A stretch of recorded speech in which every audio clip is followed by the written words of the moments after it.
there. Good morning, good afternoon, good evening. Hi. I feel pretty good right now. I got water next to me. I had coffee this morning. I have more water by me.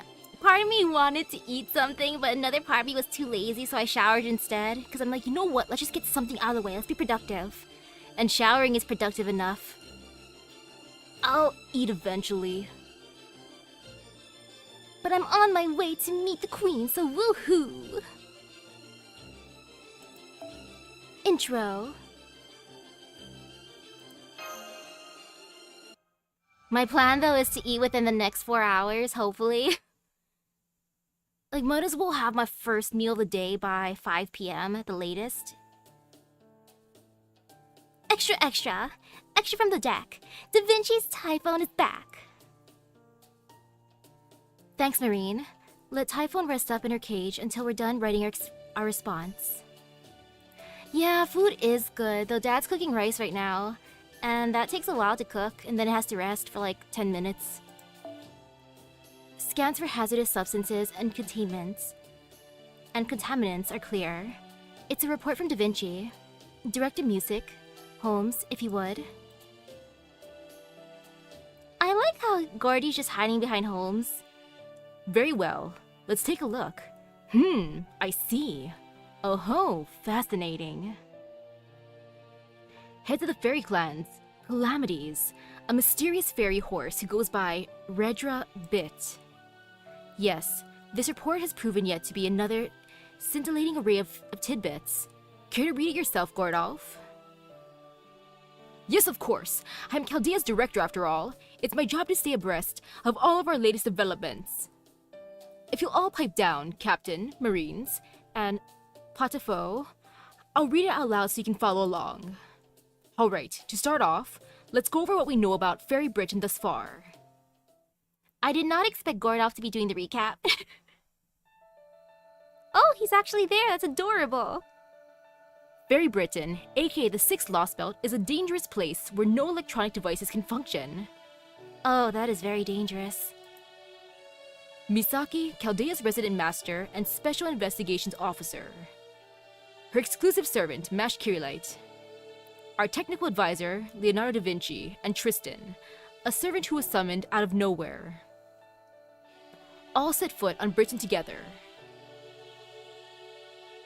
However, upon entering the Fey domain known as the Nameless Woods, they forgot their own names and memories and ended up separated. Misaki awoke in the village of Cornwall, where she made contact with a local fairy, Artoria Castor, who had come to aid Chaldea in our mission. Thanks to her and Tristan, Misaki escaped from the Nameless Woods, where she then met another collaborator by the name of Oberon, the Fairy King, and began her investigation in earnest.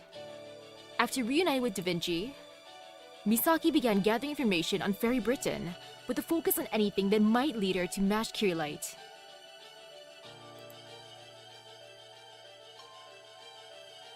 So far for this recap, I think it's pretty good, but man, I kind of wish we could have written about our boy Doga from the Nameless Woods, because he was my favorite out of the ones in the Nameless Woods anyways.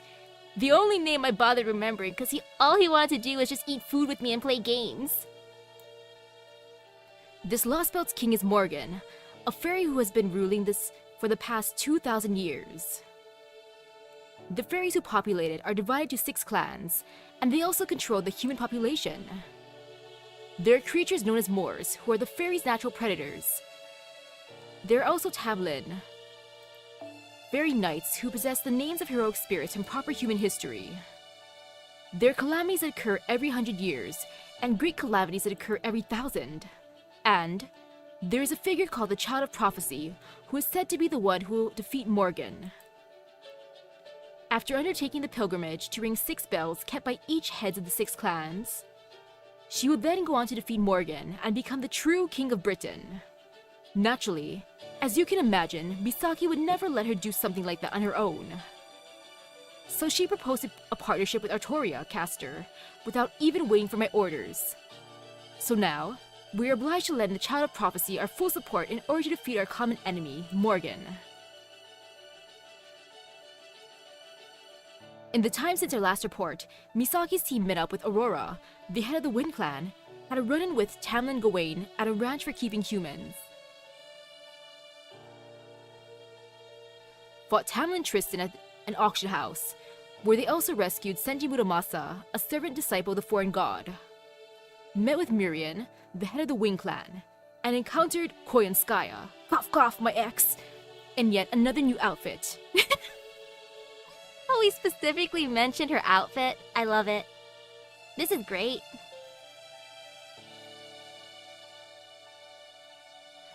And had another local fairy by the name of Gareth, and a mysterious fey horse called Redra Bit joined their team. After a series of adventures, including a battle against the Drake in the River of Tears, Misaki's team finally arrived in the city of Norwich. There, who should they encounter but Mash Kirilight, whom the local fairies believe to be the child of prophecy. No matter how many times I reread this part, it still doesn't make sense to me. How did Kirilight come to be known as a child of prophecy? And what in the world is a habitat? Grr, if only this report could respond to questions. But since it can't, we'll just have to use our imaginations to fill in the gaps. Oh, this must be such a big tease. Because our report probably just a written report, no pictures, because electronics don't work here. Unless Da Vinci decided to draw everything in, but maybe not. I'm guessing Kirilight had her own share of troubles after escaping the Nameless Woods. At one point, she probably ended up saving some people, fairies, up in the northern part of Britain, which probably led them to regard her as a hero. At any rate, the report also says that Misaki's team made contact with the Cryptor Peperoncino, who had been laying low in Norwich. After numerous mishaps, the Calamity of Norwich finally appeared. Fortunately, with Chaldea's help, the Child of Prophecy was able to defeat this calamity. However, shortly after Mash Kirilight had finally been reunited with Misaki, she was whisked away to parts unknown by a mysterious phenomenon, separating her from Misaki once again. But there is no time to grieve this unfortunate turn of events. I'm certain Misaki would agree. For you see, in a surprising turn of events, she and Artoria were invited to Camelot, home of King Arthur in proper human history, and location of the evil castle in Fairy Britain, by High Queen Morgan herself. The very Morgan who possesses Rongominiad, a powerful spell that could be used to fight the foreign god, and one of our main objectives in coming to this lost boat in the first place. Now, Misaki, Da Vinci, Artoria, Gareth, Muramasa, and Habicat have accepted Morgan's invitation and are setting out for Camelot first thing tomorrow. I like how we named her Habicat in there. We used her nickname. And that's all she wrote. Now, do you all feel sufficiently caught up? Yeah, we got most of that, thanks. Okay, we're gonna head back to our post now. Sounds like things are pretty crazy out there again. I hope Mash is okay. Not to worry, Da Vinci's report was quite upbeat, so if nothing else, we can be certain that Mash is safe. The real problem is this water mirror spell of Morgan's. No matter what, she gets a cute nickname, huh? Habicat or Habinyan. According to the data enclosed along with the report, it would seem that... So those dark clouds over the city of Norwich weren't a calamity pool, but one of Morgan's spells. It's hard to believe she was able to remotely control such a powerful spell from over 100 kilometers away. Between this water mirror and Rongominiad, it's clear she's a powerful enemy on par with any of the other Lost Boats kings we've seen. I'm afraid I don't know much about Morgan's legend. Could I ask you to fill me in? I only know her story from proper human history, but if you'll settle for that, then sure. Alright, let's start with her general background. According to British myth, she is the good fairy of the lake. And in the legend of King Arthur, she's depicted as an evil witch bent on destroying him. That's a big difference. Good witch here, evil here. Morgan was a child of the Duke of Tintagel and Lady Igraine. and later became King Arthur's half-sister after her mother married King Uther. But despite their family ties, she grew jealous of him and began plotting all sorts of wickedness to make his life miserable. Some of her more notable misdeeds include stealing the sacred sword scabbard and seducing Lancelot.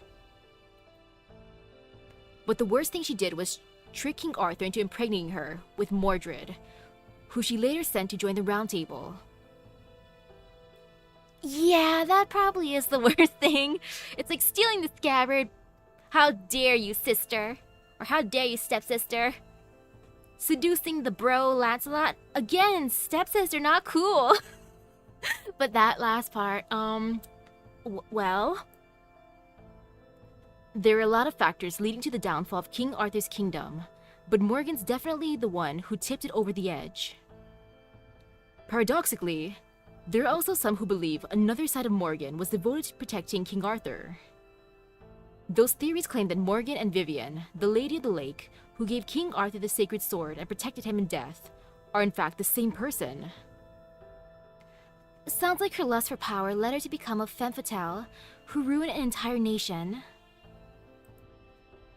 So what's the Magecraft world's consensus on her? There must be more to her story than what's commonly known. Though learning about like these kind of stories, it's... yeah. Them family trees be more like family bushes or wreaths. Indeed, there is. I went through our database myself after receiving our technical advisor's first report. There was one bombshell right out of the gate, and it relates to her birth. It turns out Morgan was not actually the Duke of Tintagle's daughter. That was only pretense. She was actually the child of Lady Igraine and King Uther, the rightful king of Britain. Oh, never mind about stepsister then, if that's the case. More stunning still, Morgan was never human. Instead, she was a Fae child, an offspring of the Isle of Britain, just like Vortigern, the cowardly king. But apparently, Morgan kept that fact a secret and pretended to be merely a normal human child.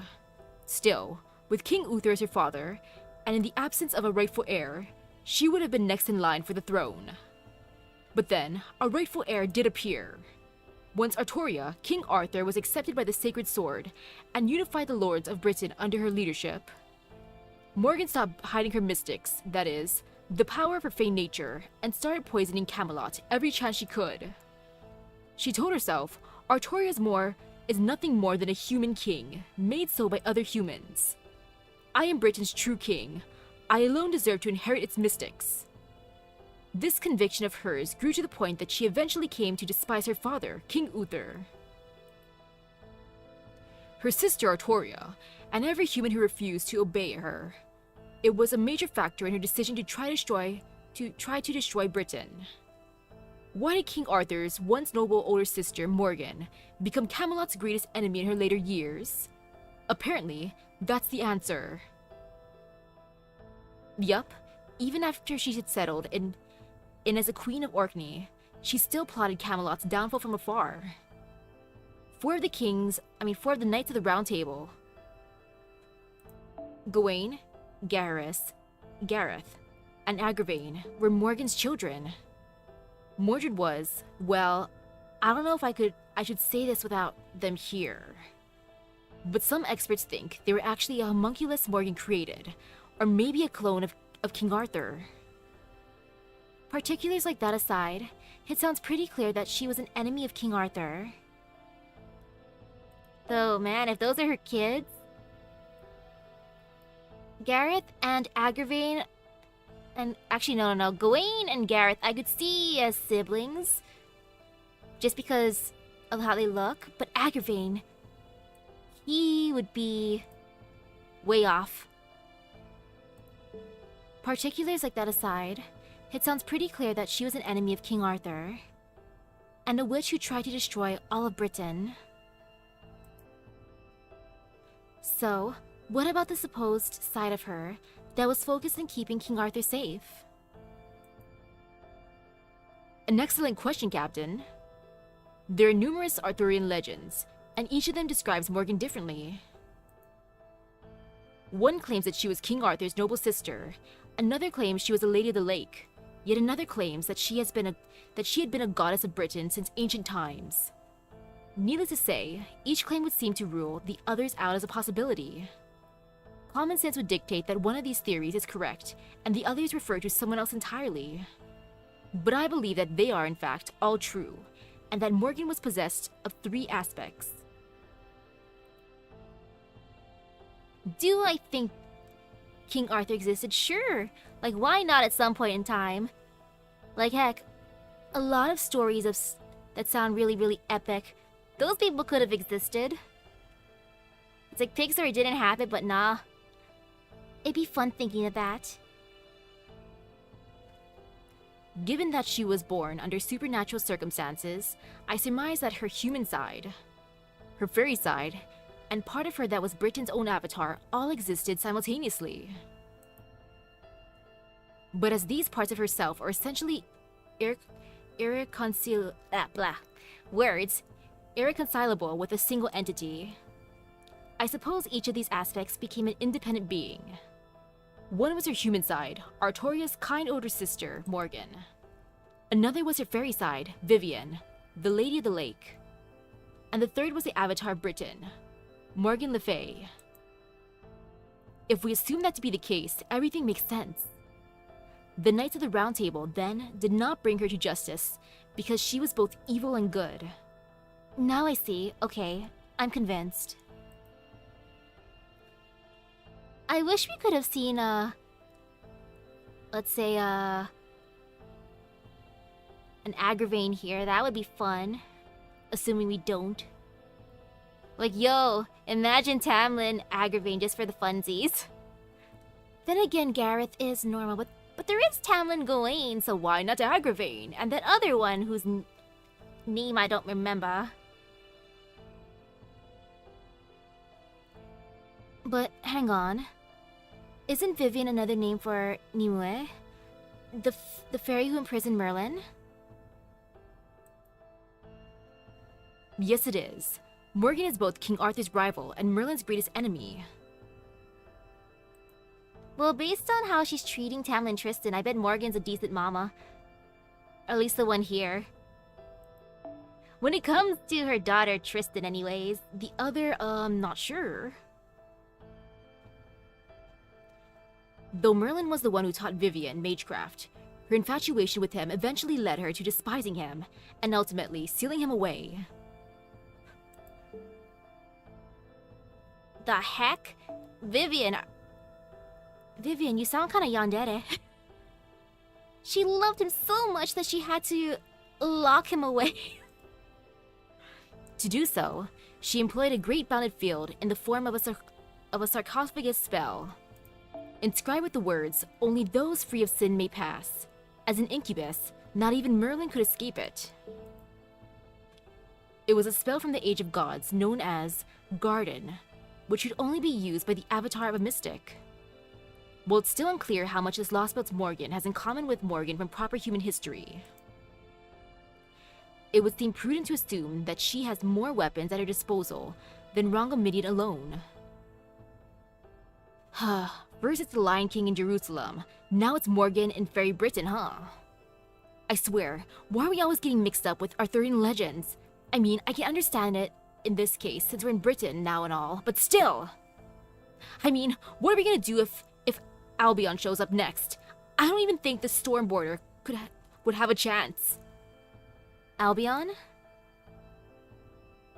That's what this isle was known as in ancient times, before it came to be called Britain. Though of course, the name also refers to something else in the magecraft world. There, it refers to the last pure-blooded dragon, Albion, an extinct phantasmal who remained on the Isle of Britain even as the Age of Gods came to an end. The creatures we call dragons today are simply animals who happen to acquire some of the dragon genes left behind by the dragonkin who went over to the reverse side of the world and ended up adopting the dragon's way of life while preserving their own. With the exception of Albion's corpse, Not a single pure-blooded dragon is left on this entire planet. Yes, that is what they say in the clock tower, isn't it? Quite a romantic notion, that. But that is all it is, and Albion is but one in a long list of fairy tales. More importantly, it's now been 28 days since we began this mission. Thanks to the concentrated fruit essences our technical advisor has been sending along with her reports, we now have magical energy to spare, which would let us remain here until past our initial 50-day estimate. Dang, we've been exploring for that long. Perhaps we should advise him to stop by the border? True. Maybe we should, ideally.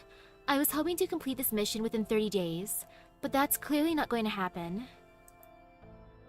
That said, we still don't know exactly when the collapse is going to begin, so we shouldn't be too quick to change our time limit. If we stick to our initial plan, we still have 17 days left to complete this mission. Do you think Misaki's team can pull it off in that time frame, Holmes?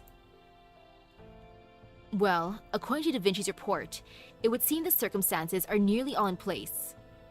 If their meeting with High Queen Morgan ends peacefully, and she proves willing to share information about Rongominion with them, they can then devote the rest of their time to investigating the collapse. And if it doesn't end peacefully? Now that Chaldea has thrown their lot in with the Child of Prophecy, war is all but inevitable. We already know the extent of Fairy Britain's military power. If Artoria is able to complete her pilgrimage and muster a significant anti-Queen force, the battle for Camelot will be decided in a single day. I suspect that battle will take place in 16 days at the earliest, just barely within our deadline. Oh, what an estimate. I want those concentrated fruit essences, they sound good. I'm just imagining something like fruit leather, but then extra intense. Sounds tasty. I'll want that. And now we're on our way to Camelot. Woohoo! Section 10, Camelot.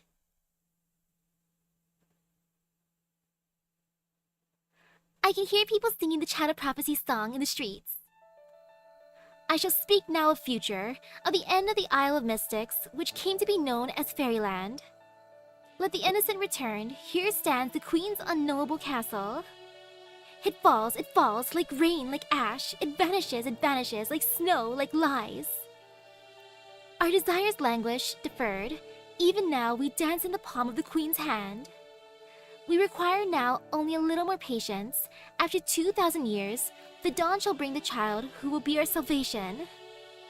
She shall be the child who saves the world, who binds both peoples together.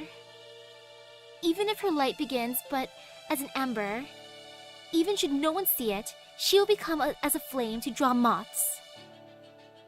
A city of iron, a sea of soot, when the calamity recedes, her pilgrimage begins. Chosen by the staff of selection, the savior, guarded by travelers from afar, shall reach the throne. The true king shall arrive at the throne, accept now this bloodied crown. Ring, ring, like raging thunder, like weeping flame, let us hearken to the 6 bells ringing. Blaze the path of the true king. Ere to the red calamity catches us, ere to the black calamity devours us. Indolent and derelict though we may be, we are the scions of the free fae. Never have we wished for anything, but still we desire a shining future. There's no mention of Norwich being destroyed in that song. So why did Oberon say there was nothing anyone could do to stop its destruction? I wonder, does he know more of this song than everyone else? Well, he has been traveling a lot. I do, as a matter of fact. The prophecy actually has 18 verses in total. Oh, that's a pretty long song. Most fairies are only familiar with the 14 we just heard, but there are actually 4 more. I knew it! Why didn't you tell us sooner, Oberon? I just forgot to mention, okay? I'm sorry, can we please drop it? You can't just bluster your way through mistakes, you know. I'm guessing you had a reason you couldn't tell us. In retrospect, maybe I was being a little overprotective. I'm sorry about that. Alright, I'll tell you. These are the other 4 verses of the prophecy, at least as I heard them. Verse 8.5, the harbor shall return to empty shore, but the calamity shall vanish into the distant sky. Verse 9.5, the round fortress shall burn, and the bell of water shall appear. Verse 10.5, confessed sinners shall make the acquaintance of the guillotine. Verse 12.5, having fulfilled her role, the child of prophecy shall say farewell to her home. As you can see, these verses are a lot more ominous. That and the fact that they're not very precise for a prophecy might be why they were excised. Case in point, verse 8.5, the harbor shall return to the empty shore, but the calamity shall vanish into the distant sky. The harbor is obviously Norwich, and the empty shore part must mean the city was going to be wiped off the coast. So I was steeling myself to lose Norwich, even if we were able to repel the calamity, but, well... Norwich didn't fall. Is it because another child of prophecy appeared? Could be. That basically proves that not even Einzel's prophecies are perfect, especially for these 4 verses. So I've decided I'm just not going to worry about them anymore. Now, on a more important note, you guys need to get going soon. Between Artoria, Gareth, Muramasa, and Habitrot, I think you should all be safe without me. So I hope you don't mind if I go off on my own again. More information gathering? More depths? Partly, yes. But I also just really want to give Spriggan his comeuppance. So I thought I'd stay here and work with the Count to knock him down a peg or 2 until he hits rock bottom. You know, I approve of that. He and Best Boy Pepe are gonna be trolling. And I approve. Do it. Besides, we could have been reunited with Mash much sooner if he hadn't insisted on keeping the Child of Prophecy in his castle. Don't you think he deserves at least a little punishment for that? I'd say he deserves a lot. Make sure you hit him where it really hurts. In his wallet. Heh. Just leave it to me. Bloodshed may not be the Fairy King's style, but I can definitely bleed him dry financially.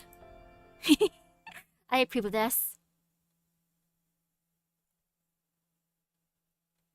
Before we leave, there's something I need to let you all know. Let me guess, Oberon's going off on his own again, right? I had a feeling he might. Gotcha. Well, I guess we don't all have to stick together all the time. And it's not like he's much help in combat. I'm sure Oberon will be fine on his own, but how come Redra isn't here either? He's staying behind too, technically. He's still Aurora's retainer after all. And it wouldn't be good for her if he were seen with us right now. So I'm gonna have him stay here with Oberon, and bring the carriage if we need it. I see, that makes sense, but, you there, the pink fairy, Habitrot, right? Yeah, I'm so happy Oberon did not bleed me dry financially. He was nice, unlike Merlin. And most of the other people in Avalon, heh. Are you coming with us too? I mean, the way to Camelot is probably pretty dangerous, so... Don't worry about me. I'll be fine. Just think of me as a spectator along for the ride. In fact, you should probably be more worried about yourself than me, Gareth. I'm the irreplaceable healer every party needs in combat, and I'm probably stronger than you too. Don't worry, Misaki. I'm not gonna let you die before you and Mash are reunited. So feel free to wade into battle all you like. Thank you, Habitrot. As long as you don't die, I can patch you up with my magic needle, no matter what horrific injuries you sustain. I'm scared now. Good to know. Thanks. That sounds both very close to and very far from Nightingale's preferred treatment methods. Good to know. Thanks. Quiet, everyone. Here comes the Queen's troops from the main gate. I apologize for a 10-minute delay. I am Tamlin Gawain, and these are 30 members of the 1st Royal Knight Moor's Extermination Brigade. We're the ones who will be providing you, honored guests of Camelot, with safe passage. Say something, Artoria. Thank you for your help. We would appreciate your cooperation as well. Being aware that you are being escorted can make life much easier for the soldiers escorting you, after all. We have readied a carriage for the Child of Prophecy and the Foreign Mage. Your retainers will need to walk. I trust that is all right. You're that scoundrel who tried to assassinate the High Queen. How are you still alive? I saw you fall into the pit. Oh, that? Yeah. Lancelot handed me my ass and tossed me right into the pit. But unfortunately for you, I managed to survive, and now I'm the Child of Prophecy's bodyguard. Next time you see Lancelot, tell her not to take her eyes off a servant until the spirit origin is completely gone. Grr! What should we do, Lady Gawain? Are we really okay letting this man back into Camelot? What if he tries to assassinate the Queen again? It's alright. If he does, he won't have the element of surprise anymore. I can take him myself. Especially now that the Queen has assured me not to worry if combat damages or destroys the castle. Yeah. Hey, that's great. You barely fit the place anyway. Should help you move around better. Next time we fight, I'd rather just be head-to-head, without either of us holding anything back. Humph. I guess the Child of Prophecy has something of an eye for talent after all. However much your other retainers suggest otherwise. What you mean? Like, behind those innocent faces are true battle-hardened warriors, totally. Fine, you there. Make room in one of the carts for our guests. The servants can ride with the Foreign Mage. Treating those two as honored guests, at least until we reach the castle, will help us all move faster. Yes, my lady, right away. We'll be taking the western road to Camelot and spend one night at Oxford along the way. We'll then take a detour around the pit towards Camelot. For the next 2 days, our fates shall be intertwined. We will not turn our swords on each other, regardless of what may happen. Do you agree to that, Foreign Mage? Nod. Of course! And we're gonna become besties and you'll let me summon you during the next time you're back? Or at least raid up? Good. Then let us be off. Soldiers, do not let your guard down simply because this is an escort mission. The Calamity's destruction has led to Moor's toxin spreading far and wide across Britain. Eliminate any Moors you come across immediately upon discovery. I don't want to hear from even a peep of discomfort from our guests.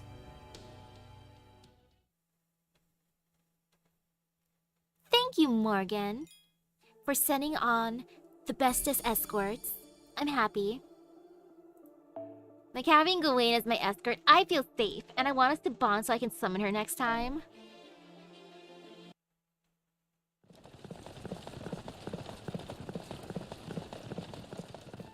Well, that's a relief. This carriage ride's just as smooth as Red Rabbit's. By the way, Misaki, are you really ready for this? To meet the Queen, you mean? I'm kind of nervous, but I'm also excited. I'm gonna win her over. I will be the one to marry her instead of sussy man. But you'll be fine since you're used to this sort of thing? Is that it? Well, that must be nice. I couldn't sleep a wink last night, so I just practiced with my staff. And you're, what, 20% nerves, 80% relaxed?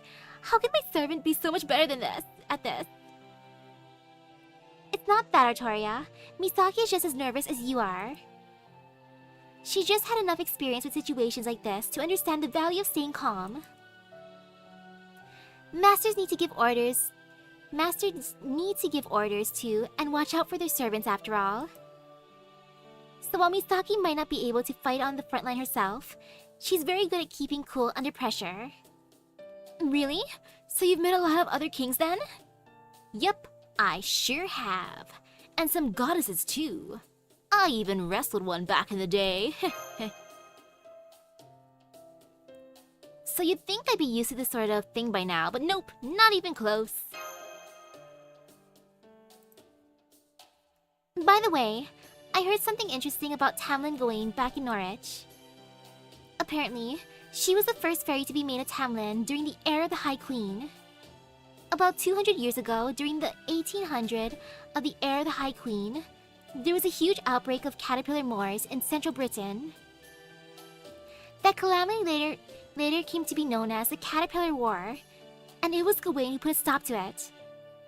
So while it may not have been like the calamity we got rid of at Norwich, she still resolved the calamity just like Artoria did, and that's what led to the Queen recognizing her skill. I want to see the caterpillar catastrophe. Kind of. Surprised? Overcome with newfound respect? Are you filled with newfound respect now, or just surprised? Surprised? Overcome with newfound respect? No, nothing but Gawain could do would surprise me or make me respect her. That said, I guess this means Morgan's not the only fairy to have dispelled a calamity then. Guess this means I'm even less special than I thought. Oh man, now I'm even more nervous. Oh crap, I'm sorry. I didn't mean to make you even more nervous. And hey, from what I heard, the Caterpillar War wasn't all that big of a calamity. I mean, the ones in Norwich were a once-in-a-millennium great calamity, so it had to be smaller than that. Don't forget, we saved an entire city. You have every right to be proud of that. Yeah, you're right. I mean, Masha Misaki might have done most of the heavy lifting, but I definitely still contributed, and when it comes to defeating Moors, I can hold my own against any Tamlet. Oh? More smokes. Yeah, more smoke spotted nearby. Incoming from 3, 7, and 11 o'clock. Lightning soldiers, prepare your mystics. Guards, get into your formations. Misaki, on it. Let's go help. I know. You want to show Gawain what you can really do, right? On it. Let's go help. We got this. If you're out here, I assume you have no intention of sitting back and letting us do all the fighting. Very well. I would welcome your aid. There are a lot of Moors here, and I would prefer to avoid casualties. Follow me, child of prophecy, foreign mage. Make sure you stay close to me. Of course I will. We will quickly bond, slowly bond, restricted, okay. I see how it is. Oh. Well, that's fun. Cool. Yeah, that'd be a thing. Boop. Might as well put that one. And then for bond raising, because bonds are good. I love bonds. Bond, bond, bond. Boop. Actually, I'll scroll like this. Easier for my life. Doo-doo-doo.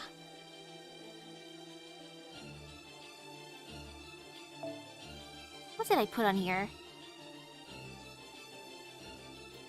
Bond. There, those are the ones I wanted. Like, I don't feel fear from this fight. Okay.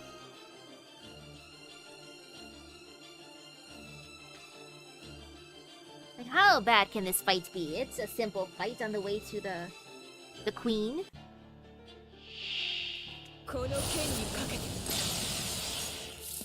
Oh, look at this boost. Gain resistance to all attacks. Oh, I love it! Okay, same thing as usual. And oh, look at all the Buster. Buster for days. Yeah, that is satisfying. This is nice. I definitely appreciate it. Wow. Now I'm gonna keep that off for now. Well, I feel like I don't really need this, but why not? Let's just have her do a thing. I want to just see how powerful she be. Actually, yep, I'm just gonna use all her. On the strongest looking Moors.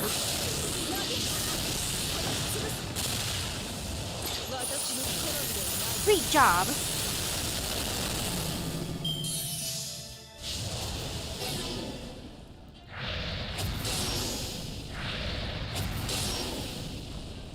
Yeah, this is working out nice. Decisions. Might as well just use her now because, again, why not? Boop. Oh, I'm happy. The next hard fight will be probably during section 13. That's good. Very, very good.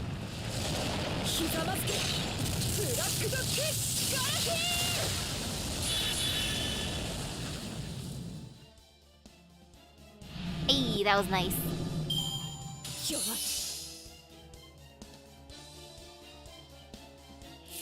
Now let's give her this. Boop.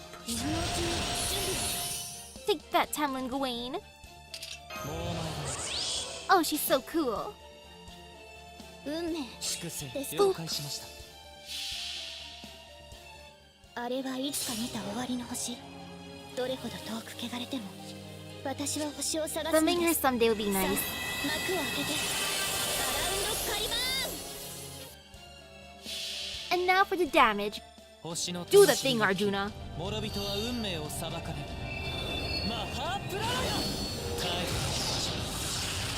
Good job, my boy.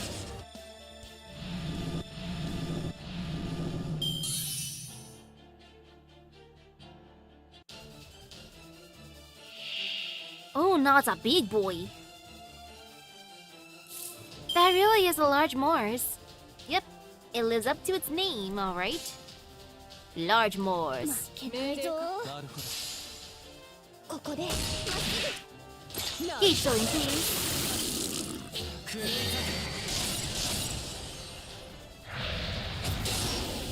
Wow, thank you for filling up her gauge. I appreciate that. Amazing, much wow. Now let's give this to her. She gets all these goodies. Because I believe in her, she's just gonna destroy this large Morse. Yeah, she got this. She got all the buffs, and I can use her multiple times in a row.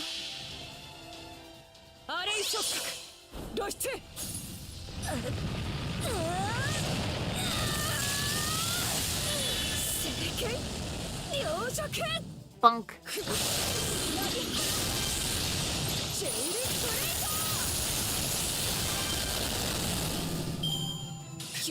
She's too cool. I didn't even notice there were remaining ones in the background. Good thing I just had to take care of that one. Or that would have been a little embarrassing.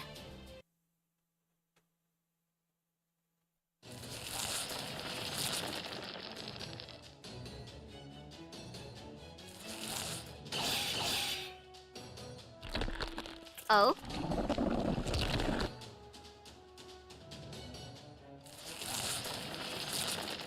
Oh no, they ate him! There's still 10 large Moors to contend with. No, more are still coming. We can't handle this many. Those of you without iron weaponry, stand back. Do not engage. Just lure them to one spot so I can burn them all at once. We're trying, but these Moors aren't falling for the decoy. It's almost like they're here for something else and something else this time. Something else? Could it be they're after the Child of Prophecy? Watch out!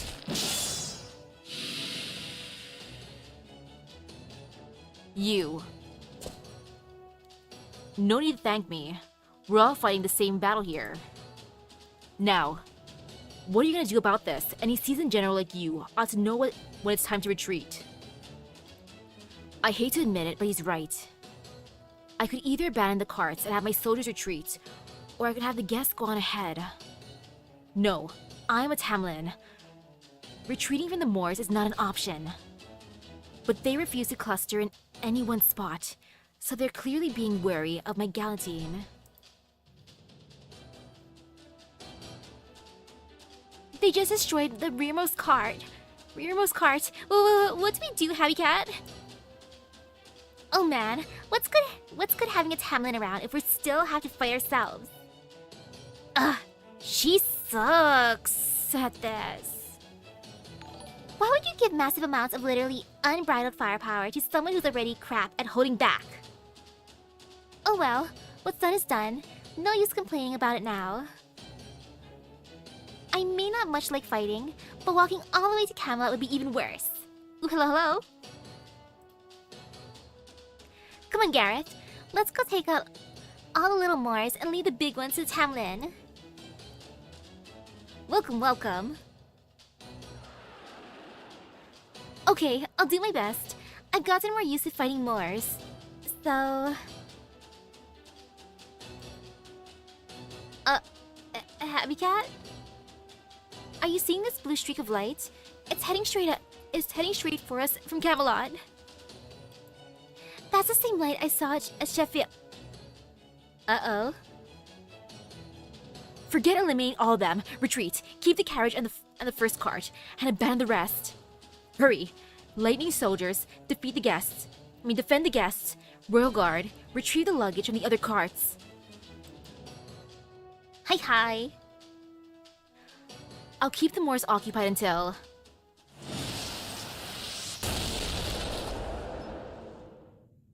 What Moors?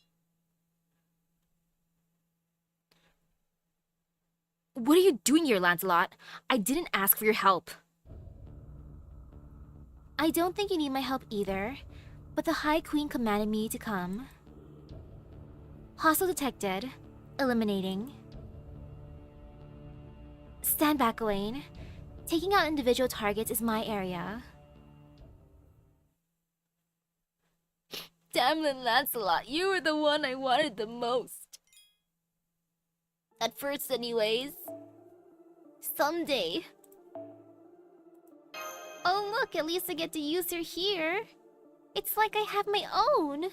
Woohoo! Oh, this is fun. I like this. Whee! Even if she can only use 2 thingies right now, it's fine. Yeah, this be fine.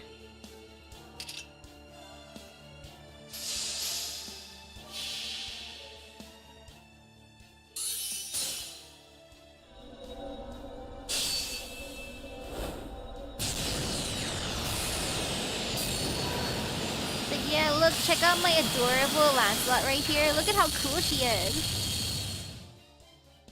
She's doing amazing.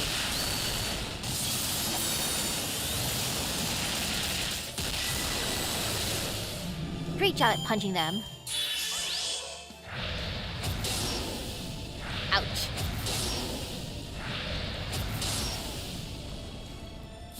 Yeah, she's doing great. Wee! More bunking.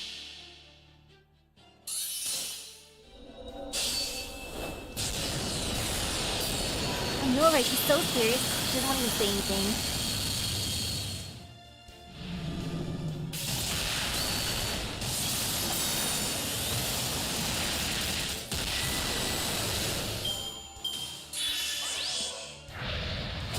It's so entertaining just spamming Noble Phantasm over and over.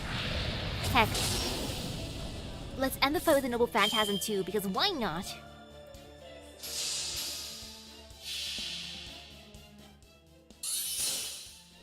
Oh, satisfaction.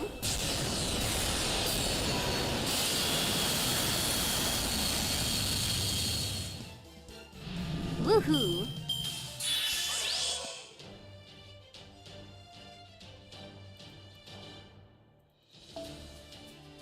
Best support. That was probably my favorite 4-story support fights.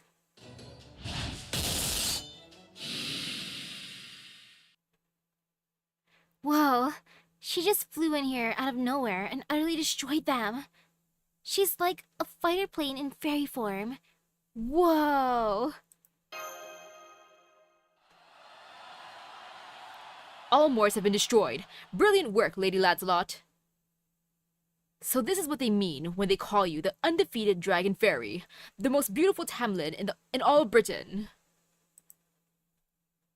I still can't believe you took out so many of those large Moors so easily. There. I eliminated all the Moors, just like the High Queen told me to. I'll let you handle the escort from here, Gawain. And away she goes. And she flies off as quickly as she arrived. What was she? Some kind of VTOL aircraft, whatever that is? She flies off as quickly as she arrived. Humph. As if you were even capable of handling an escort mission. Don't just stand there, you fools! Start fixing the wrecked cart! If this is the best you lot can do on the first day of this mission, I shudder to think how you'll fare in the days ahead. And you can forget about resting in Oxford. I want a report from each and every one of you later on how the situation could have been prevented. Yes, milady. My deepest apologies, Lady Gawain. Pathetic. I would have thought all of you together would be able to defeat at least one or two of the large Moors. I suppose this just goes to show how overly reliant you've become on us Tamlin. It seems I'll need to start re-educating the fairy soldiers like I'm doing with the humans. Oh,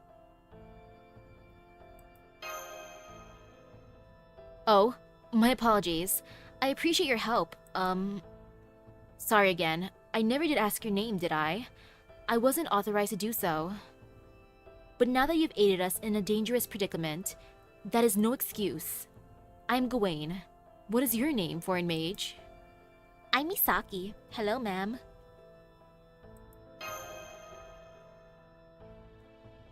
Oh, that's funny. First and second Ascension Lancelot are fond of Saber Lancelot, while the third Ascension prefers Berserker. Understandable. Well met, Misaki. I appreciate your obvious hostility towards me. I don't think it's hostility you're sensing, ma'am. You've got spirit. I like that, since we'll be enemies later. Alright, let's get this escort mission back on track. Oh, and I'd advise you to watch what you say in the carriage. I could easily overhear you, depending on which way the wind is blowing. Thank you for the warning, ma'am. Man, I thought we were going to be put up in a nice inn at Oxford. I can't believe we're camping out again. Alright, if we can't have nice accommodations, at least we can still have nice food. I'm sorry you don't have enough to share with the royal guards, but I say we have the cakes the Count gave us now. Ooh, it looks like mine's called a cheesecake. What's yours called, Artoria? Mine says Swiss roll. Oh wow, it's shaped like a log. This should make it much easier to eat.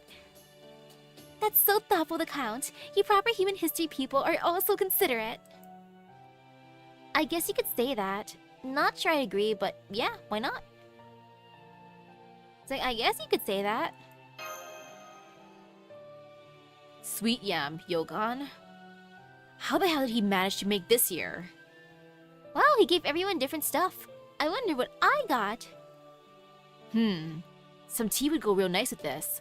I think I'll go down to the river and fetch some water. Hum nom nom nom. What was this thing called again? Chiffon cake? So this is what happiness tastes like. Happiness itself tastes like. I had no idea that they have so many kinds of sweets these days. Oh yeah, it seems even Fairy Britain has been developing a bunch of cake recipes. Back in Salisbury, I've heard about Woodrose's restaurant chain in the south, and Edinburgh's gourmet desserts in the north. But it sounds like cheesecake's the one kind that never caught on. I wonder why. Really? But it's so yummy. It does make me a little thirsty though. Munch munch. It's because the big shot up north absolutely despises cheesecake. She always says cheese has no place in dessert, and that it has to be chocolate or nothing. Though of course, for fairies from the south like me, chocolate is such a luxury, I don't even know what it tastes like. I'll give you some chocolate. I have chocolate. I have lots and lots of Halloween chocolates. It costs so many more pounds that low-level fairies can basically never afford it. What is it, Misaki?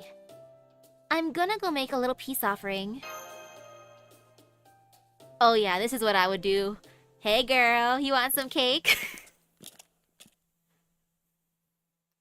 Do you have a custom of eating sweets after a meal here?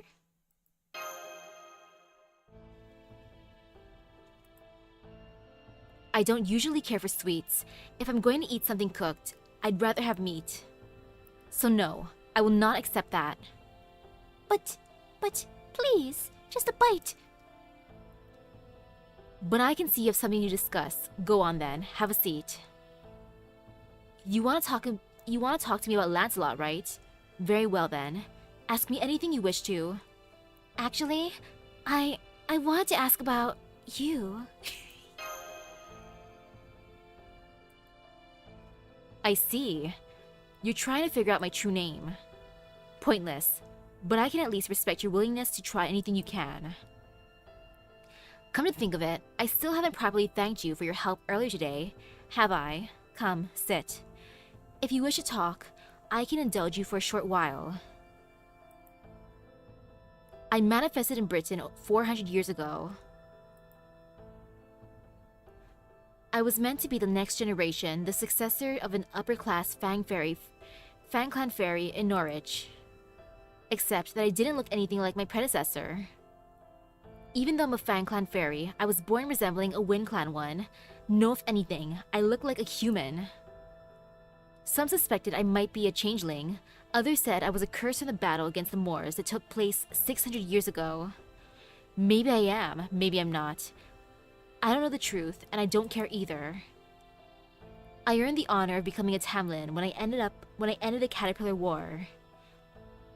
Up until that point, the title of Tamlin had been sealed away for all 1800 years of the High Queen's reign.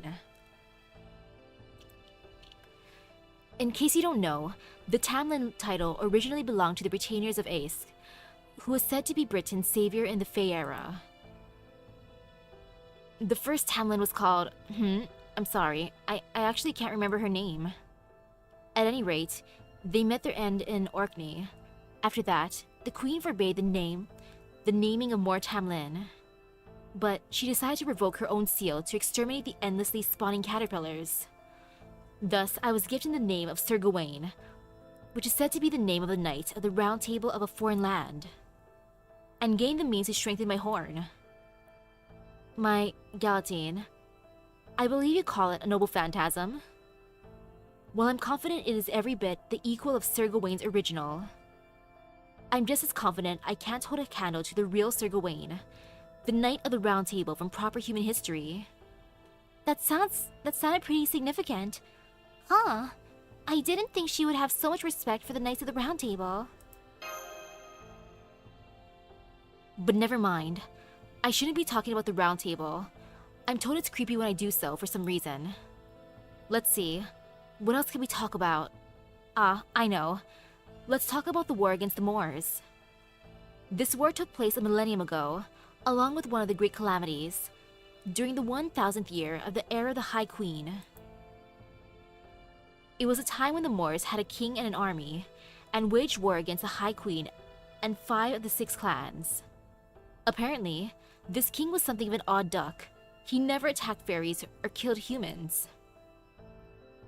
All he cared for was fire and lightning.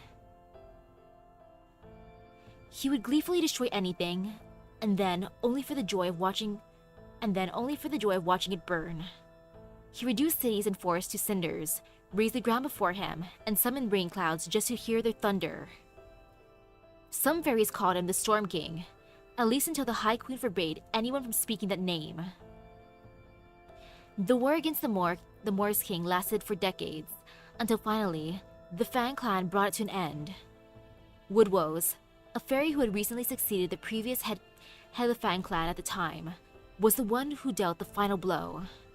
And so, the Great Calamity, the king of the Moors who feasted on magical energy, was defeated before the Fang clan. However, it is said that with his dying breath, the king cast a curse upon the Fang clan. A curse? What kind of curse? A curse? The fairy-eating black dogs. It was only after the king of the Moors vanished that the black dogs began to roam Fairy Britain. However, they also eat Moors, so they're not just harmful. There are even some squads who train black dogs and use them in Moors hunts. Mine is one of them, in fact. Have you ever heard of the epithet, the Black Dog Duchess? It refers to me. Even now that I've become a Tamlin, I'm still called a black dog. I don't blame him though, after all, I eat everything, including fairies and humans. But you won't eat the cake that I brought you, ma'am? Huh? Oh, now you're scared of me? So you had no idea you were trying to get information out of a woman, feared throughout Fairy Britain as a monster? Well, worry not, I would never eat you. I only consume the strong. I'm unusual for a fairy. What I eat makes me stronger.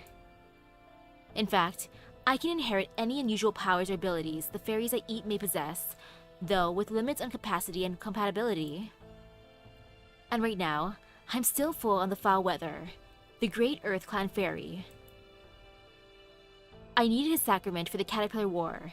It was crucial.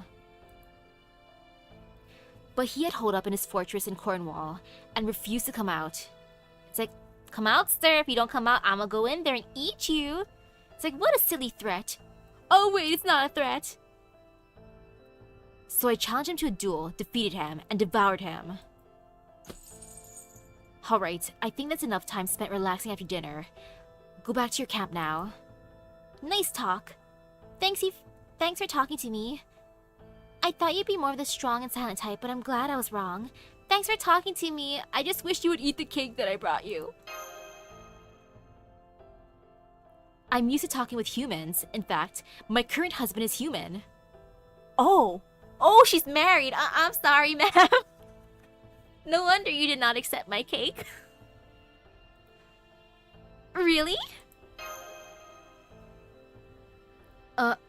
Well, I say he's my husband, but he's neither a romantic partner nor a future meal.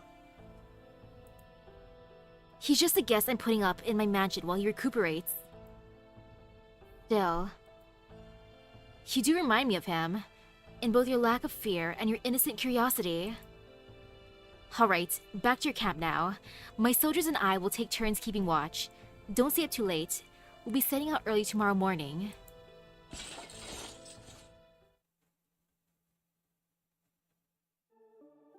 Forgive us. No more prayers, close your eyes. There's not much fun time left. The veil has fallen. Extinguish the light. Today is ending, farewell. This day too will end forever. Forgive us our sins. It's too late to do anything now, but make sure everything is cleaned up. There it is again. It's that song again. It's like I'm trying to sleep, but the song keeps on repeating in my head.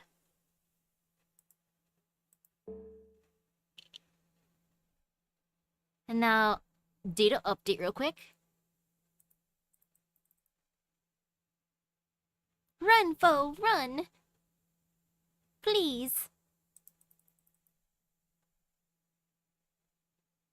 And now it's darkness.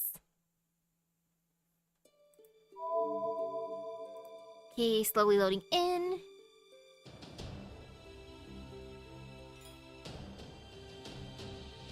Woohoo! Giant Hole West. Away we go.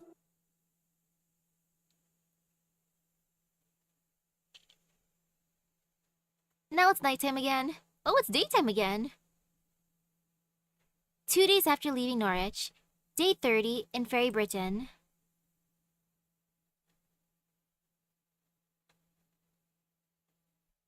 Oh?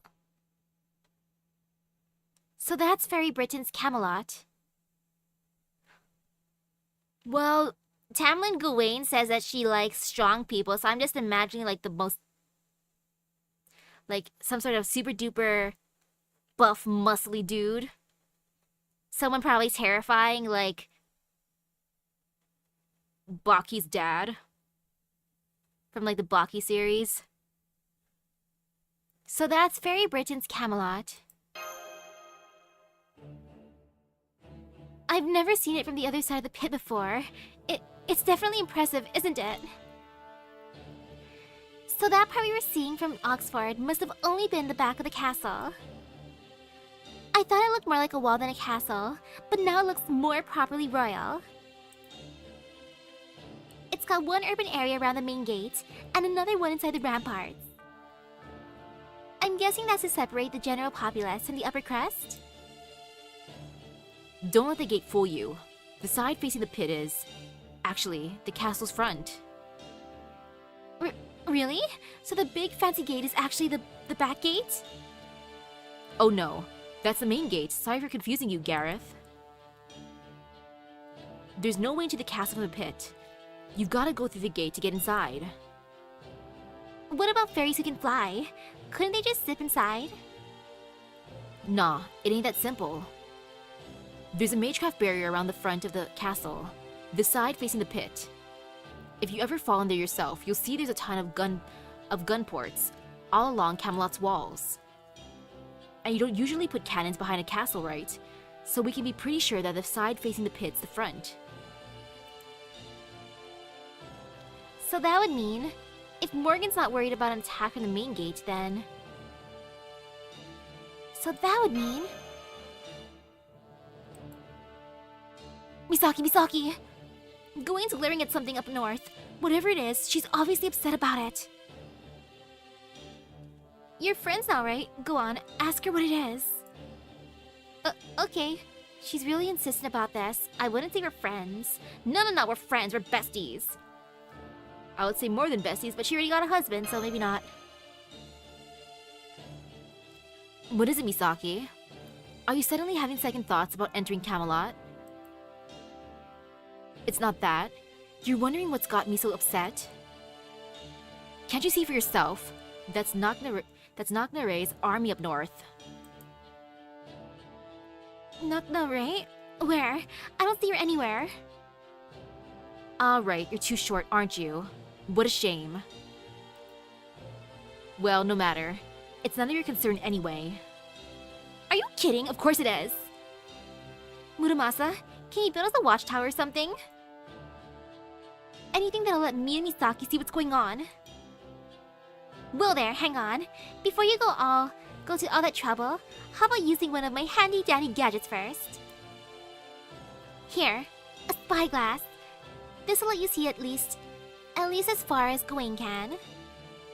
Now, take a look at those plains up north, and you'll see some really intense glares pointed this way. Stare. Oh wow, I can see super far with this. Thanks, Da Vinci! Try turning the dial on the side. It's set to 5 kilometers right now. But if you crank it to the 4th notch, you can set it to 20 kilometers. There, see them? There's a ton of fairies gathered in those plains. Sorry, Da Vinci, my eyesight ain't good enough even with this. That must be the Northern Army of the other queen we've been hearing so much about. Knocknare of the King clan. That's her army? That's not just Fang and Earth Clan fairies. There are also lots of soldiers with masks. Are those giants? There are giants there. That's right. Knocknare's rule bestows power and wealth upon those who swear fealty to her. It's the opposite of Gloucester and Mirian. However, that effect only works when Knocknare herself is nearby. I see. So if she wants her troops to be effective, she can't be too far from them. Go on, Misaki. Try looking a little farther ahead. See that huge carriage? The one that kind of looks like a small fortress? No, I don't, Da Vinci. There's a ferry standing on top of it looking down at us from there. Sorry, Da Vinci, I don't see it. And even though this is your first time seeing her, I think you'll agree that there's no mistaking who this Northern Queen is. Let me see. Let me zoom in some more. Max zoomage. Oh, maybe too much max zoomage.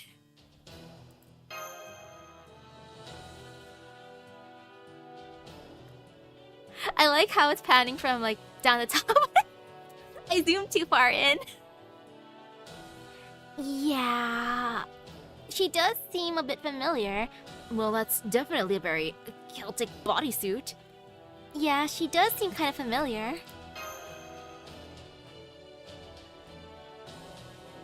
And no wonder she does not approve of cheesecake. Well, that's Maeve, the Queen of Connacht I fought in America. I'd recognize that face anywhere. It's Maeve. Right? She looks just like Maeve, doesn't she? Her taste in clothes is a little, okay, a lot different though. Huh? That's weird. She's staring straight at Artaria. No wait, it's more like she's looking down at her? Mad at her? She definitely looks ticked off. 20 kilometers away or not, I can't believe she brought her troops all the way out here. Isn't this obviously a hostile attack towards Queen Morgan? Knocknarave and her forces are still just within her territory. She claims that she's only running military exercises in preparation for the Great Calamity. 10 days ago, she was conducting those exercises 40 kilometers away. Now that Sheffield has fallen, she's closed the distance and come further down south. She must have 20, no 30,000 troops there. That's not just a threat, it's preparation for an all-out war. How the hell does she keep them all fed? Oh right, fairies don't need to eat. No, we don't, unlike humans. That's one of Knocknarave's army's defining characteristics. She despises humans and won't even use them in combat against Moors. She envisions a Britain run by and for fairies alone, with her as its sole monarch. A Britain just for fairies, with her as its sole monarch. That both does and doesn't sound like something Maeve would say. A Britain just for fairies, with her as its sole monarch. But she wants to ban cheesecake. That said, she won't be sending her troops any further. She has no definitive reason to challenge the High Queen, nor much chance of success if she were to try. Oh, that's nice for getting her as welfare. Woohoo! The Northern Fairies have been incited to rebellion against the High Queen several times before. Each time, they find themselves retreating north, with their tails tucked firmly between their legs. This time will be no different. Alright, that's enough idle chatter. Let's go. We're about to pass through the main gate. From now on, I suggest you remain sharper than ever. Ooh! So this is Camelot's castle town. It's even bigger than Salisbury, and even fancier than Gloucester. You can tell only upper-class fairies live here. The mon in the air is like nowhere else in all Britain. And the castle over there must be where they keep all the existing taxes. The magical energy they extract from every fairy in Britain through command spells. I've heard stories about it, but it's way beyond what I was expecting. No wonder they're not worried about Knocknarave's army out there. It has to be way beneath their notice. Trying to take Morgan on now, someone would have to be crazy to do it. I guess Bogart must have never set foot in here before. If he had, He never had thought to rebel. Then again, maybe he knew what he was up against and decided to press on anyway. I thought I saw some writing on the gates when we went through it. Did anyone else see that? Or happen to catch what it said? I did. It said, "Only those free of sin may pass," in Old English. But I also noticed it had been painted over with red, like someone didn't agree. This is as far as we can go by carriage. The royal castle lies just ahead. Only the Child of Prophecy and the Foreign Mage have been granted audience with the High Queen. The rest of you will stay here, and you will be treated as the attendants of our honored guests. Oh, meaning what exactly? You see the Royal Hotel across the way. We've arranged for you to relax there while you wait. Oh, that sounds amazing! I will make arrangements for you all to reconvene once the meeting is concluded. However, your name is Da Vinci, yes? You seem like an intelligent, fair servant. As a human, the Foreign Mage will surely need an advisor. You may accompany her in that role. Oh good. I was planning on tagging along regardless, but this makes things much easier. We may be on opposing sides, but I appreciate your consideration, Tamlin Gawain. Okay, Gareth, Muramasa, Habitrat, you heard the lady. You guys will have to stay here and wait for us. Don't worry. You've seen how well ordered the Queen's army is over the last 2 days. Morgan's obviously even more of a stickler for the rules than we thought. The three of us won't be in any danger, even if we face her alone. We'll be safe for at least as long as we're in Camelot, regardless of how the meeting goes. I'm not surprised. I did break into the castle my first time here. I didn't expect them to invite me in. Anyway, good luck in there, Artoria. Don't get too carried away that you end up saying something you'll regret, alright? You too, Misaki. Watch your partner's back, understand? I can't say I'm not worried, but strangely, I do agree that it feels like you'll be safe. Okay, well I'll be waiting for you here. Be careful, Artoria, and good luck! I'm fine with this arrangement too. I'm not interested in Morgan anyway. I'm just here to keep an eye on things until Misaki and Mash are reunited. Okay, let's do this thing. Let's go, Artoria. Oh man, what suspense! Imagine having to wait back in a luxury hotel. They're probably thinking, take all the time you need meeting with the Queen. Have fun there.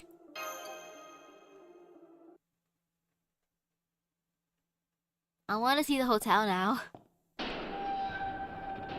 But instead, I will go see the Queen. Oh, it's bright! My eyes!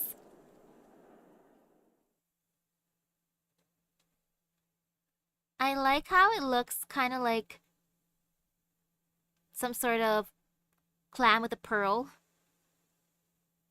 I can't believe it took us almost an hour to get up the stairs to the throne room. Oh gosh! Walking for an hour already is kind of painful, but upstairs. Yeah, that is ow, leg day for reals.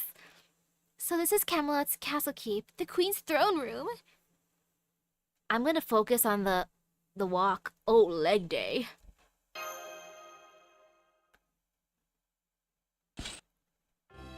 Kneel. Present. Worship, submit. Emissaries to the throne, seize your breathing. 30 ambassadors, 100 officials, close your mouths.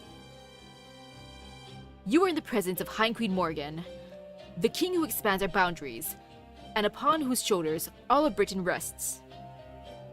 Revel in her glory. Know this, Child of Prophecy. Know this, Foreign Mage. This meeting is a sign of the High Queen's grace and amnesty. Thank you. It is so very good of you all to come, even without a formal invitation. My ambassadors and officials are now commanded to be silent. Until this meeting ends, I order otherwise, the only people present permitted to speak are myself, my guests, and... And me, Barrel Gut, the Queen's hubby. Sorry, fancy fairies. Oh gosh. Yeah. The Queen's hubby. Barrel Gut. So he really is here in Camelot. And did he say he's Morgan's husband? Hey there, Misaki and friends. I haven't seen you all since Olympus. Why the look of surprise? Hey now, don't tell me Mash didn't tell you I'm Morgan's beau. If you're here then, does it mean Queen Morgan's... Right, as a master yourself. Of course that's where your mind goes, right, Misaki? Yep, it's true, I admit it. I'm Morgan's master. The partner of the High Queen who rules over the land of the Fae. But that doesn't make any sense. I have to watch what I say in front of the Queen. I'm sorry, Queenie. My bad.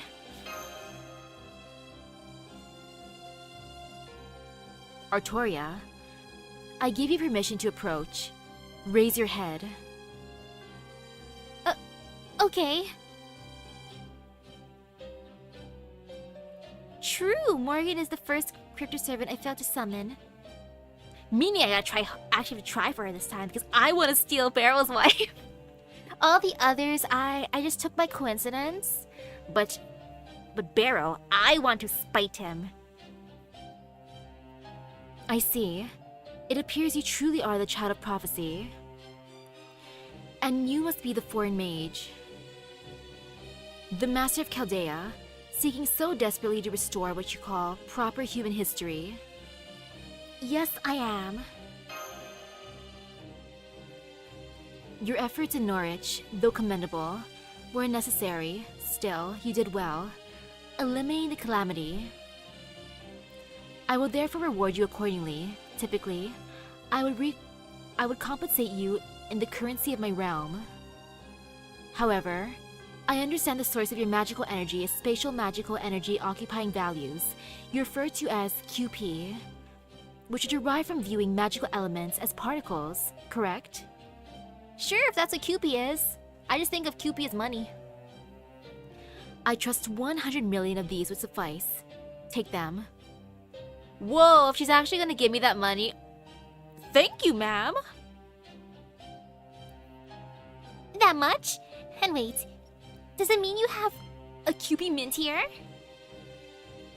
Of course not. I will simply create them myself by using your own Magecraft systems methods.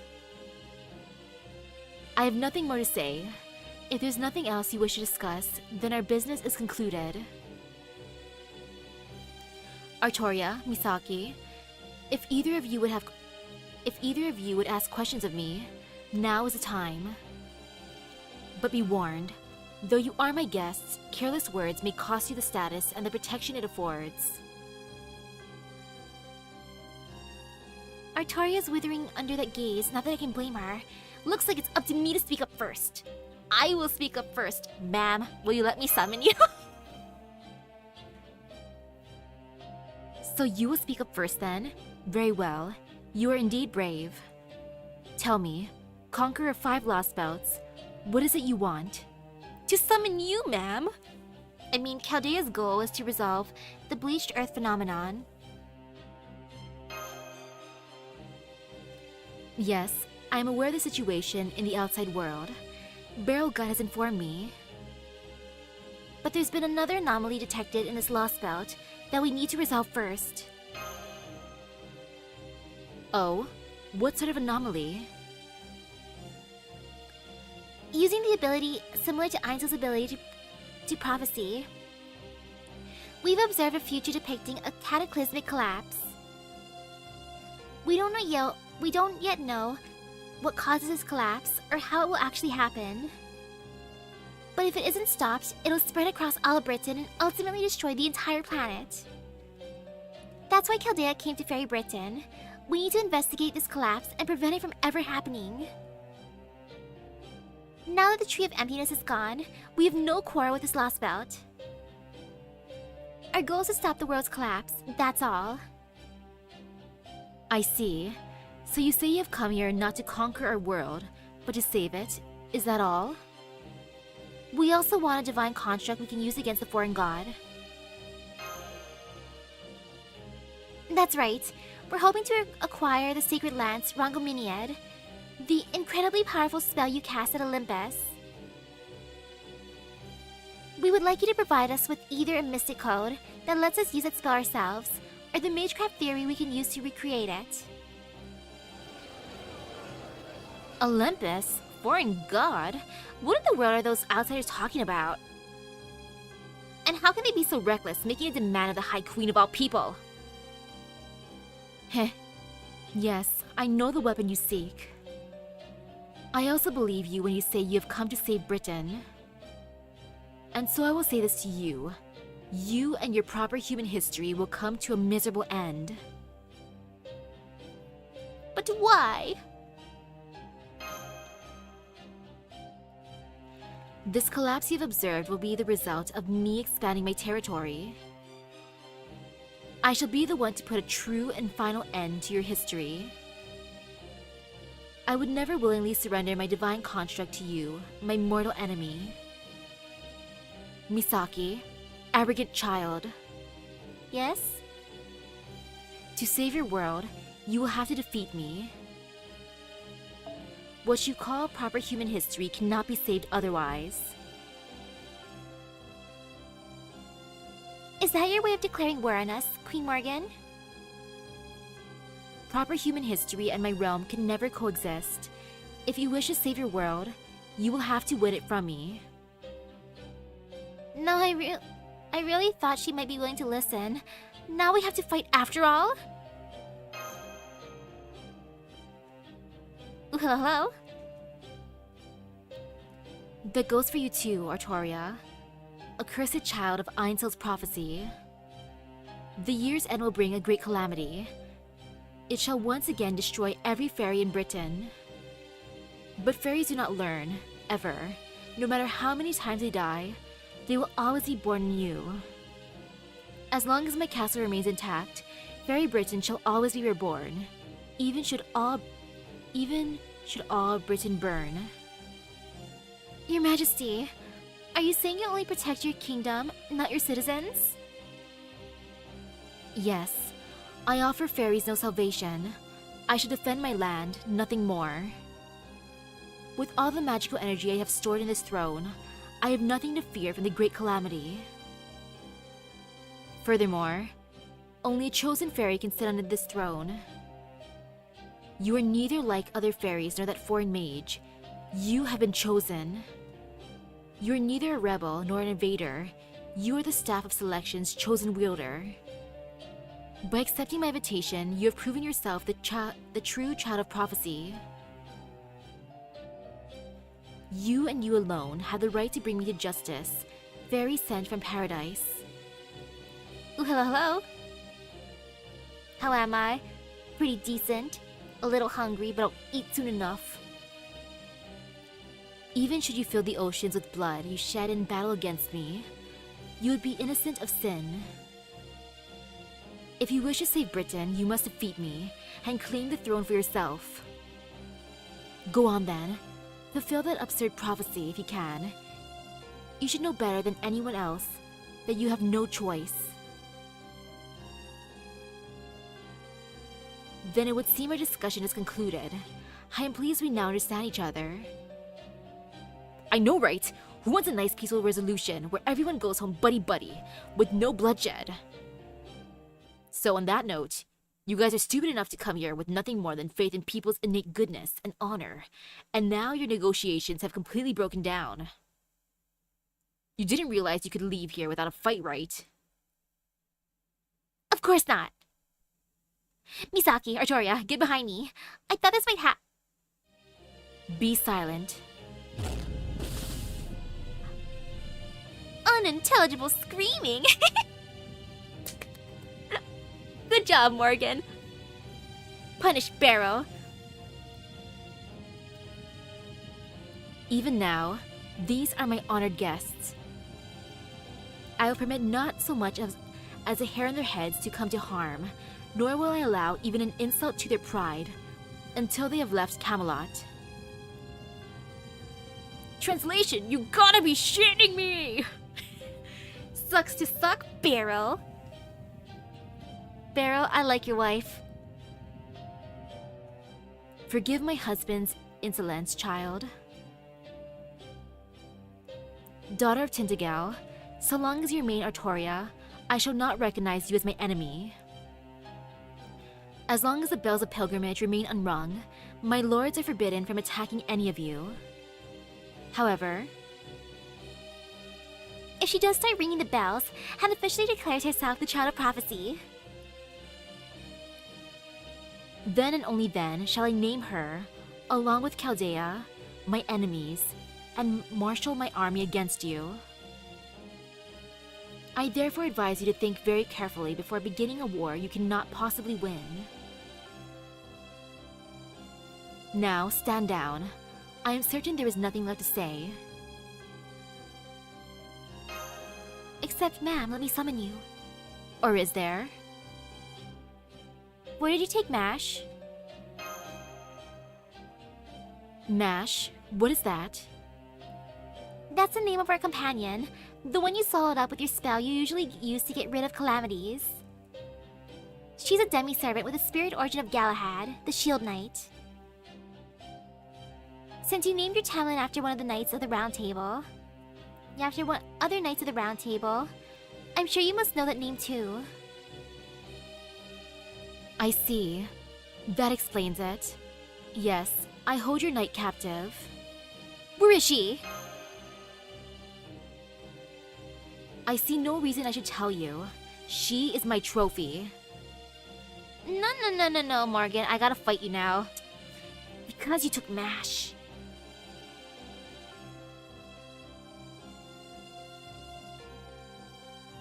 But I can assure you she's alive and well. No one can harm her, not even me. Huh? What? Mash?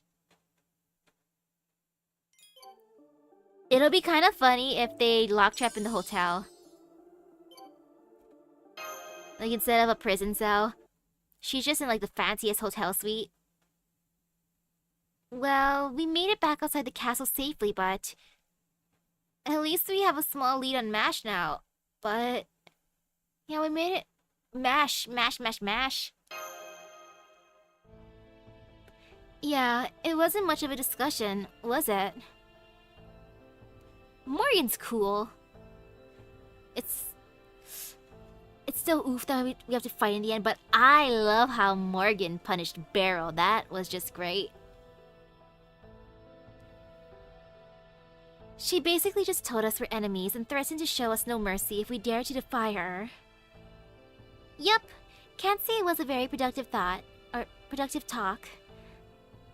We now know that Morgan definitely sees proper human history as her enemy. And we now know that Mash is safe, but being kept in captivity somewhere. But that's just confirmation of some things that we already at least suspected. I didn't see anything that could give us any kind of clue as to how we could possibly beat her in a fight. We didn't learn anything useful about the divine construct either. Actually, we did make just a bit of progress there. Remember that atrium in the throne room? The one overlooking the pit? Well, I noticed a distinct magical energy pattern nearby. It was very similar to the Lion King's in the Sixth Singularity. That confirms to me that Morgan has Rangaminiad on hand in weaponized form. And not just one or two of them either. She must have at least 10 in place around Camelot's main gate. And with that many of them on hand, she must have already used them here several times before. So we can assume that the one she threw at Olympus must have been just one of several she had at the ready. It would have been great if she was willing to sell us just one of them, but it's pretty clear that's not an option. So now, the only way for us to complete our initial objective of acquiring the divine construct for ourselves is to defeat Morgan. We definitely have our work cut out for us, don't we? Still, At least we made it out of there safe and sound, so we also know that Queen Morgan is true to her word. True, both Morgan and herself, and all of Camelot, must be so stuffed with magical energy it's downright chilling. But she was also adamant about upholding the laws she set as a queen. She didn't even listen to Beryl when he tried to break them. I know, Misaki. That only makes it all the more mysterious. Like, how did Beryl manage to wed the queen? Beryl said he was Morgan's master. If that's true, that would make her a servant. But it can't be true because she's been ruling Fairy Britain for the last 2,000 years. Beryl couldn't have come to this law spell any sooner than the end of 2019, just like all the other cryptors. Obviously, Morgan would have already been the queen of this land by then, so he couldn't possibly have summoned her as a servant. So the question is he lying about that, or is he being made to believe it? Either way, we need a lot more information before we can draw any conclusions.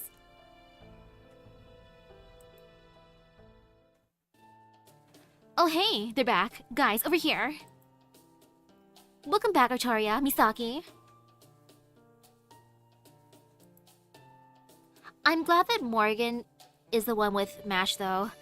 Because she sees Mash as her trophy, I doubt she'd let her husband Beryl get to her.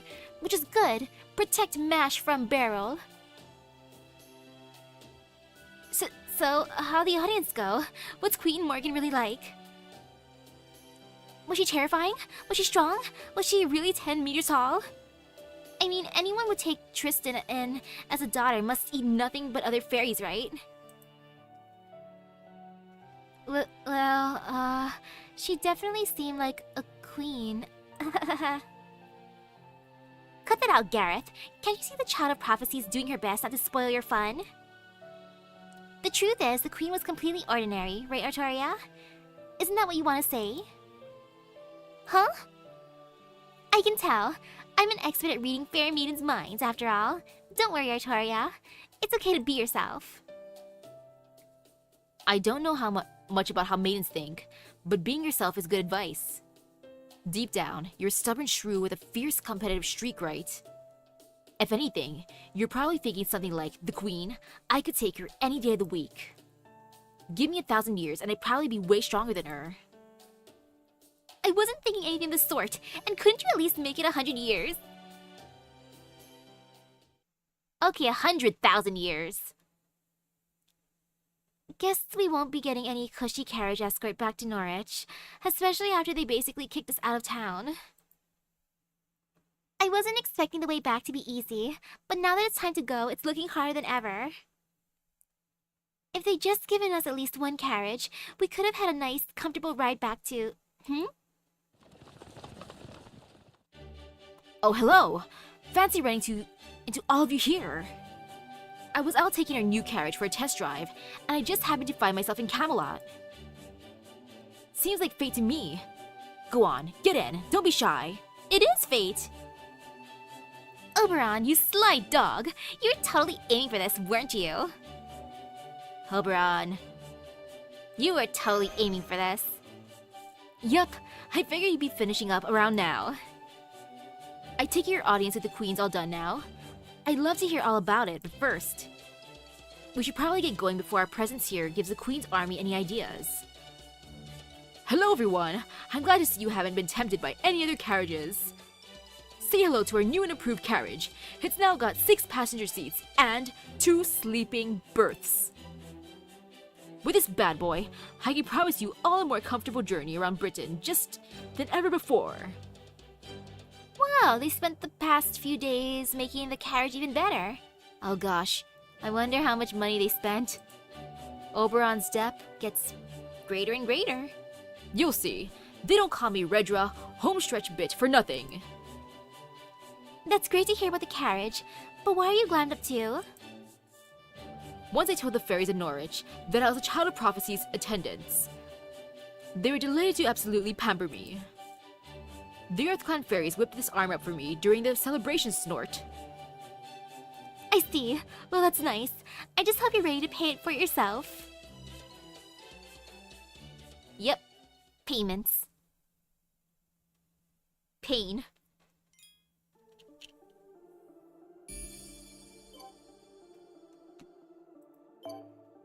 Oh, I'm happy. I'm definitely finishing section 10 today. Woohoo! I'm happy. I'm satisfied. Like, part of me was kind of worried I wouldn't be able to do that. But hey, I'm doing the thing. And that's how our audience with Morgan ended. I met the queen. Well, she certainly didn't mince words, did she? Morgan is eager for this fight.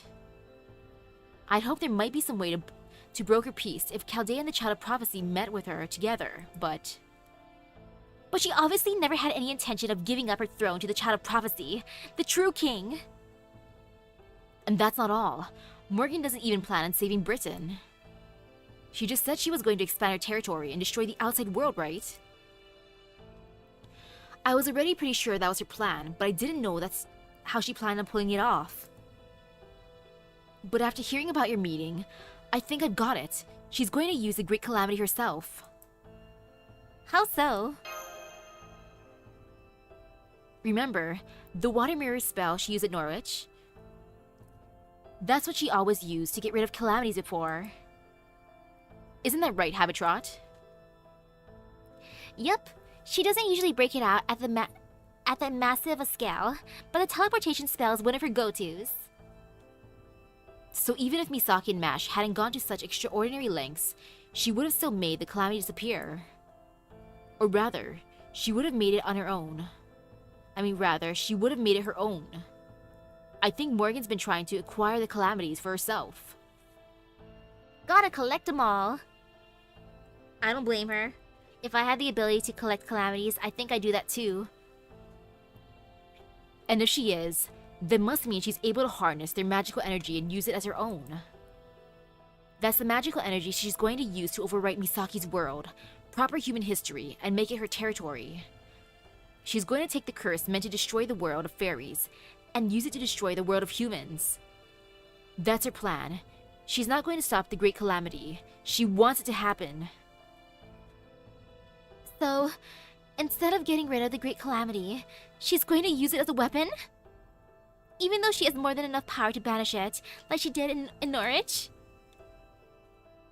But that would mean only the fairies inside Camelot would survive. Now that you mention it, those upper-class fairies in Camelot all looked down on the other cities. I even heard him say stuff like, the only fairies worth anything are those from Camelot with a straight face. They've completely bought the whole privileged class nonsense that the queen fed them. I'm sure they just think of the Child of Prophecy as an irritant.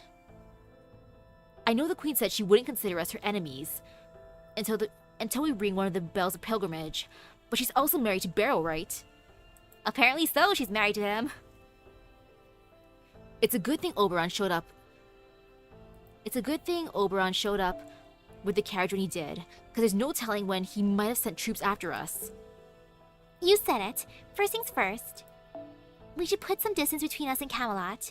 We can figure out our next course of action after that. If nothing else, we know exactly what we have to do now. If we're going to save Britain, our world, and Mash, we're going to have to defeat Morgan.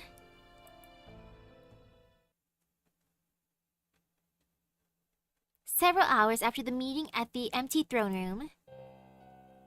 Still no signs of movement from the pit. That is concerning. That aside, a great calamity that comes every 1,000 of years. That sheer idiocy of those fairies never ceases to amaze. At least it is useful. I will use whatever I must to erase proper human history forever. You again. You know that merely observing will resolve nothing. If you're truly the foreign god's priestess, you should at least try to kill me. Though of course, that assassination attempt by the disciple of the foreign god did not go so well for him. No servant comprised of a heroic spirit from proper human history can hope to match my Tamlin. If you will do nothing but stand there and watch, then do not show yourself. I tire of looking at you. If there is something you wish to say to me, then speak, as he did. It's like, nope, I have nothing to say to you, ma'am. Sorry to interrupt your chat. I would have knocked, but there's no door here. Of course not. Why would I welcome guests merely because they come knocking? I do have a waiting room, though, had you cared to use it. You mean the ghost ward down below? It is majestic but unnecessary. I don't have time to wait. I'm neither omnipotent nor a talented mage like yourself. I'm just an ordinary man, capable of nothing but ordinary work.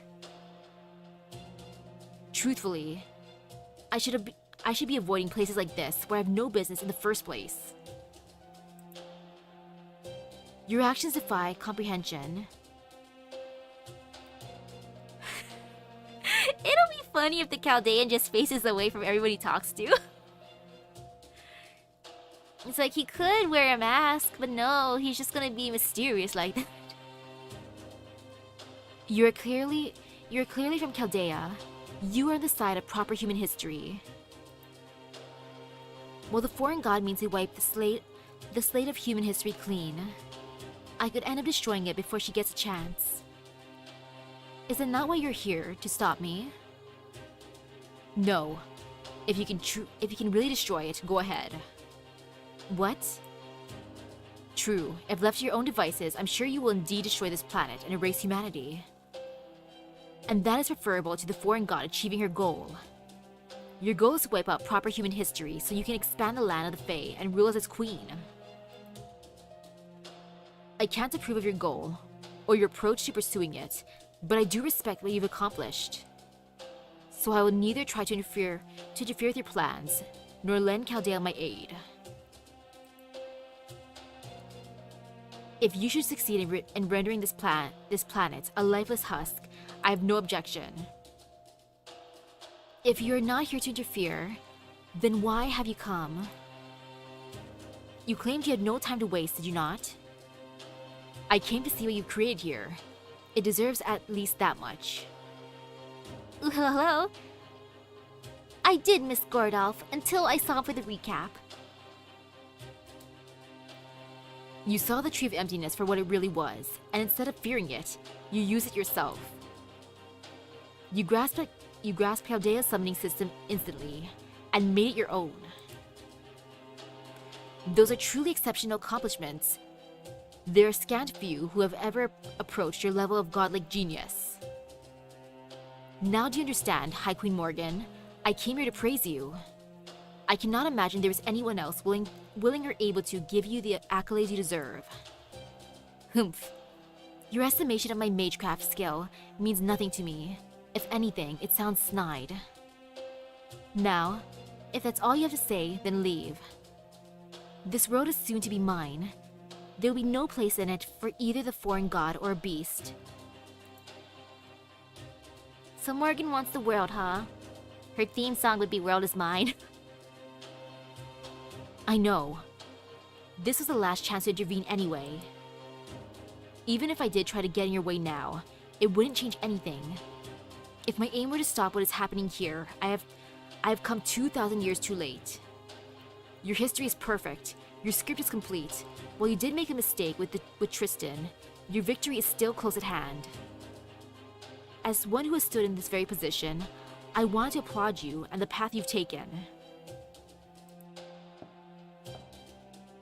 In my estimation, neither the Child of Prophecy nor the Master of Chaldea have any hope of defeating you. Though, of course, we're a third player who has yet to show themselves to intervene that could change things considerably.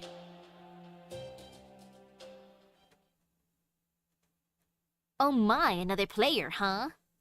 It's gonna be Gordolf. Totally, Gordolf's gonna be the one to smack everyone.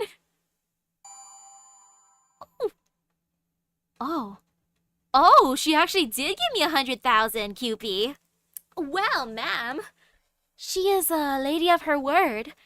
And I love it. Amazing.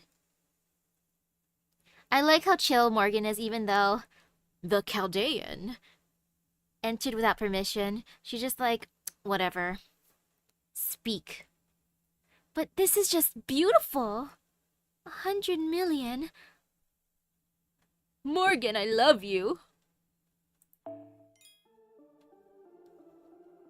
I'm satisfied. I got to section 10.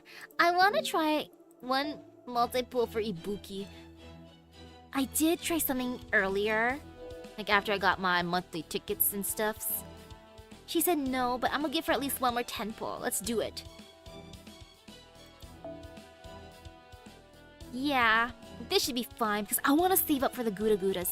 But still, Ibuki, I love you. Ma'am, please. I know, right? I'm just gonna spend it on my mole. But I'm happy. Phantasmal species. There. Atlas Institute.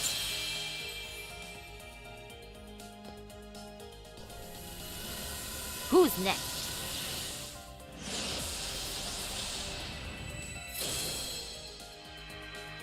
Hey, Henry Jekyll and Hyde.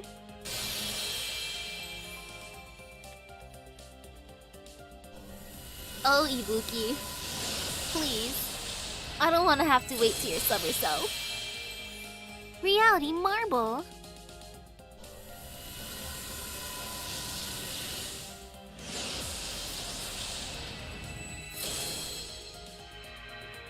Dear Muid. Cool. More mana prisms for me. Phantasmal species. Ibuki though. Collection of mysterious masks. Ibuki, do you want all this stuff? I'll give you everything, Ibuki. You can have my 100,000 million Kewpie. With one strike. But yeah, Ibuki, you want that? I got the goods, Ibuki. You know you want it. Dear Mood. Did I manage to reach Pity and Blue Archive? Luckily, no. Since I got Aris on the 40th summon and then Tokyon, I forget how many summons. And ooh, my jeweled sword. Ibuki, you know you want that.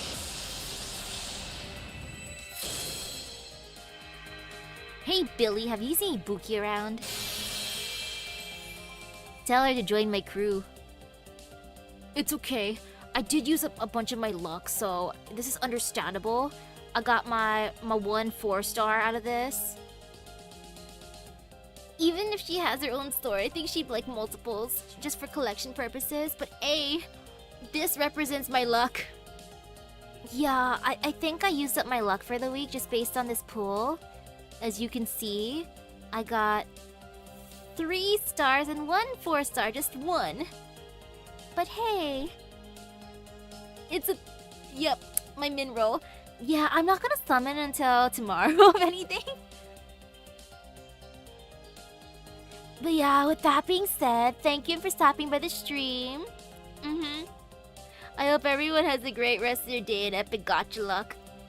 I'm gonna go eat something now. I'm pretty sure the rice has been done cooking for a bit.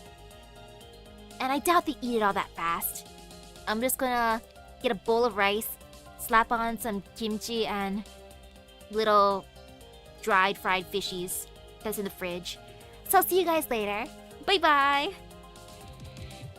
I hope my luck replenishes for the Gura Gura event because, oh sadness, no more min rolls please.